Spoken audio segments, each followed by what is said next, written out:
Okay, this is a bonus extension of the subject that we covered a short while ago, which is why the Jews. And not from a not taking it the wrong way. This is a something from the Bible, from the biblical perspective. Why were the Jews the chosen ones of the Old Testament? But now I want to extend that. Why it looks like they were also the chosen ones in the New Testament. All right. So if we look at the texts, we're going to be looking at Jeremiah from the Old Testament, and we're looking at Hebrews from the New Testament, and taking a look to see where that is. What is that all about with this new covenant concept that comes out of comes out of the Bible? If you take a look back, first off, why is it there was a covenant in the first place? That was the subject of what I was looking at in the prior show. Why was there a covenant between God and the Jewish people in the first place? I couldn't find anything on that. I looked in the Bible. I mean, there's going to be something out there, but I couldn't see it. Certainly not in the Bible. And so that's a big question that I'm going to explore with experts in the areas of theology and religion and the Jewish and Christian faiths.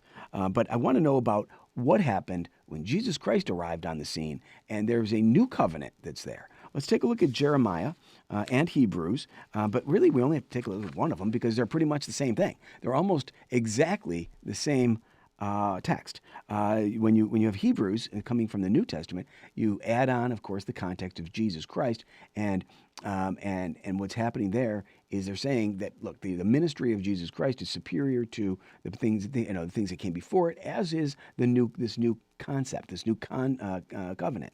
And here's what Hebrews says about that new covenant. All right?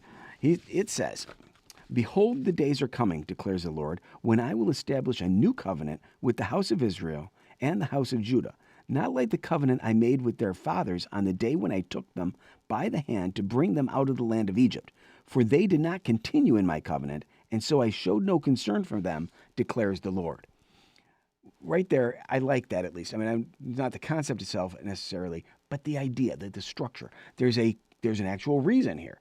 Why is there a new covenant? Well, because the Jewish people didn't keep the old one.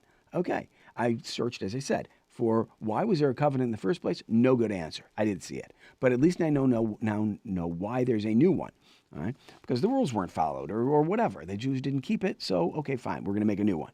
And the new one is this. It continues in Hebrews chapter 8, section 6, verses 6 through 13.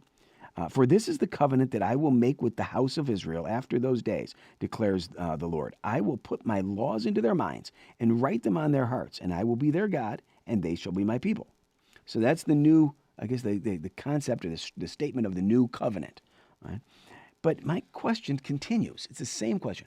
Why is it that this covenant was only with Jewish people, the houses of Judah and the house of Israel? If you go back and you look at who are these houses? What is the house of Israel and a house of Judah? If you look at that, which I did, you find that these are two houses that were made up of the 12 tribes of Israel, which of course were all Jewish people at the time.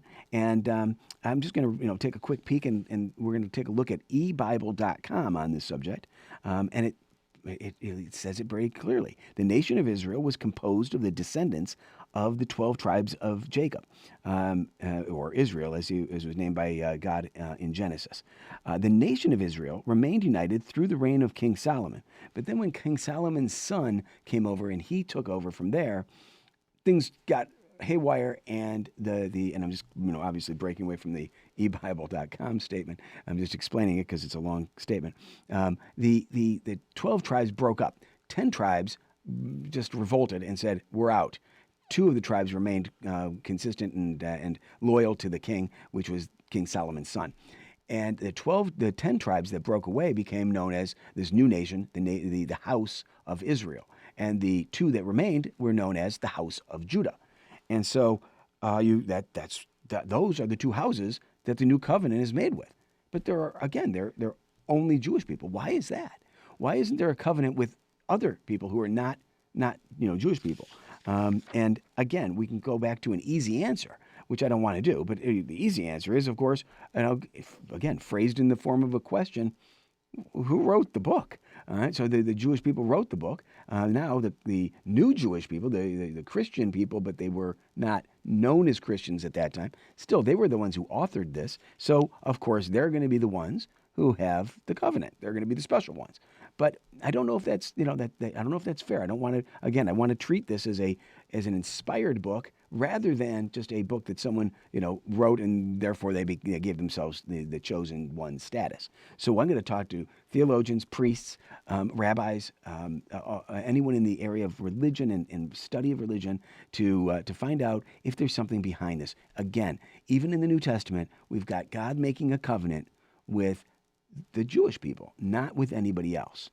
So I want to know and I'd like to know also, what do Christians think about that? Now, Christians of today, what do the Muslims think about it, and other religious groups? And what do they have a statement? Hey, look, that's not fair. Why would there be a covenant just with one group, and why would it be the Jewish people? So we're going to take a look at that. I'm going to interview again theologians, rabbis, etc., and priests, probably more importantly priests and people who are in the Christian world, find out what their thoughts are. But I'd love to know what your thoughts are. Have you thought about this issue? And if so, what do you have to say? So give us your input. Go to exusthepodquest.com to enter into a dialogue with us. Give us your comments. Also, make sure to like and like this video below in the YouTube category, and also subscribe to our channel. Love to have you do that, and give us comments there as well. There's a whole open section for comments. Let's have them. Love to have your thoughts. So you go there, and we will be going ever forward.